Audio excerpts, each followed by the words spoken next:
Yesterday was a really cool day. I put on one of the biggest shoots that I've done so far in my media career. This brand that came back to me for the third time. The first time was for a website header video. The second time was for a commercial, and this time they're doing an entire rebrand. This included all new white backdrop photography, all new lifestyle photography, and then staged photos of the product in the environments with without the actors, so without the lifestyle part of it. And we were collecting video clips of every single product because we have to deliver at least 5 video clips for each of the products. There were 14 products and we did them all in a single day. Here were some of the key differences between this shoot and some of my other shoots that made this one go all the better. And I'm not sure I can do a shoot without this stuff ever again. There's one core assumption that I'm making here that you also have to have in order for any of the other things to work out. That assumption is that you have a really solid core team. Besides me, I have 2 core videographers and 2 core photographers that I work with, and we're just the best team ever. For this shoot, I only had 1 videographer, unfortunately, but I had both the photographers. So that's step 1. Have a really good team that you trust, that no matter what, they're gonna problem solve until they get the content that they need to make the client happy, as long as you accurately brief them and make sure that they know what they're doing. Here's what I added to the shoot that really made all the difference. The first step is we hired professional talent. Now, rather than just tapping into your own network or your friend group or your mom's group or whatever, we actually went to a platform called Backstage. I've used them many times for many productions, and we hired professional talent. When you hire professional talent, you don't have to worry about training the talents on how to do their job. All you have to do is tell them what needs to be done, and hopefully if you hired good enough talent and your casting process was good, you'll get people that will just be able to take it, run with it, put their own flair to it, and give you the best content ever. The next thing that brought all this together was having many assistants. So for most shoots, I'll usually bring in 1, maybe 2, if that, but it's usually just 1 assistant who's there to run around, change things, grab things, do what we need them to do, be our extension of our arms. For this shoot, I had 3 assistants, 3 people who are all dedicated to going out and doing different jobs around sets, so that me, the videographer, and the other photographers did not have to worry about anything except for the creating and the staging. Desire, can you get the chalk from the crib? The chalk from the crib?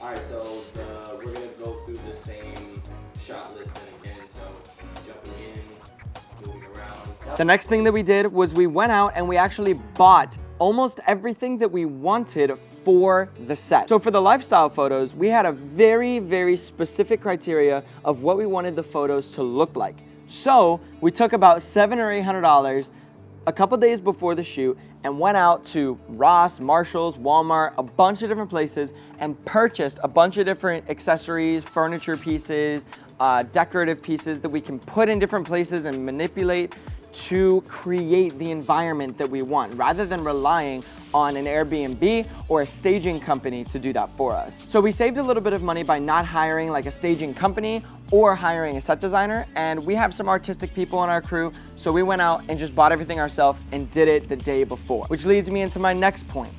This shoot, rather than relying on a single day at a location, we had the afternoon leading into the next day, into the shoot day, and then the morning after. What this does is it allows us to get to our shoot location, set up everything, do what we need to do until we go to bed. And then when we go to bed, everything is done, and all we have to do is wake up, get the talent there, and start shooting. And that is it. Then we go through the shoot day. If we get ahead of schedule and we finish early like we did yesterday, amazing. If not, we just go until the schedule is done, and then we finish up the shoot, and then we have the next morning to pack up, get out of there, do what we need to do to make sure that we don't leave the house in a rush, we don't damage anything, we don't forget anything, leave anything, or mess anything up. Relationships with locations is really important as well.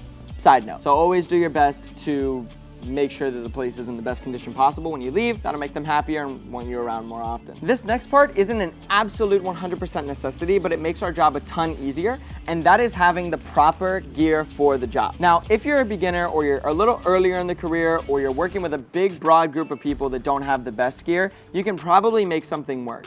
However, having the right gear or nicer gear that can take higher resolution photos, that can take higher resolution video, having the right lenses that can open up their aperture wide enough to take in more light, That is all important. And having high quality lighting. Sometimes the lighting that's in the location is just really, really bad, cheap, low quality, and when you take the pictures or you're shooting video, you get a little bit of flickering, and that's really, really bad. You don't want any of that in any of your work. So high quality lighting and high quality gear is somewhat important, not necessary, but it does make your job a hell of a lot easier. Now, one of the final things that we did this time around that really roped everything together and just made it absolutely amazing, to the point where we finished 2.5 hours early. 2.5 hours early, because we just kicked butt on this schedule so hard, was a schedule. A 15-minute incremental schedule with a column for each person and what they were to be doing in each 15-minute period. This is what that schedule looked like, and it absolutely was a game changer. This schedule started us from 7 a.m. when the sun rise, 7:15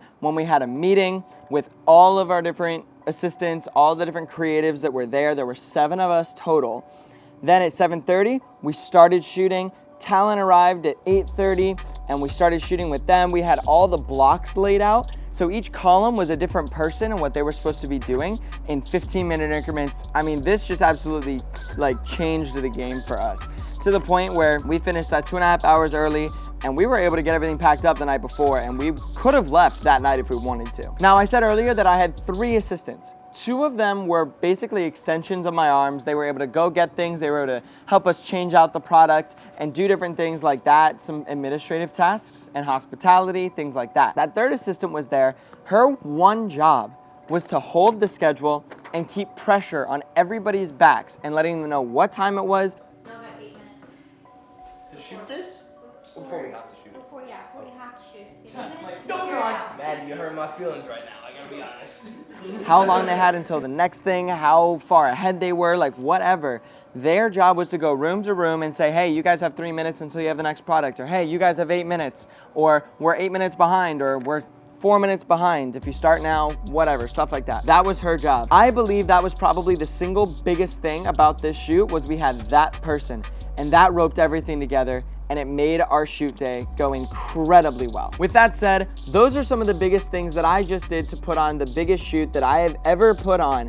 There were over 15 people involved in this shoot, and for me, that's a pretty big deal, because I'm only like 2 years into this. So it was pretty cool to have that big of a shoot. If you guys have any questions about anything in this video or want me to go into a very specific topic, please shoot me a DM. I'd be happy to have a conversation with you and let you know exactly what it was. I'll show you the financial insights. I'll show you the process insights. I'll show you the final deliverables and exactly what we were able to produce. I can even put some of those up on the screen right now. So if you enjoyed this video, please consider liking and sharing it with somebody that might find value from it or wants to learn how to put something like this on.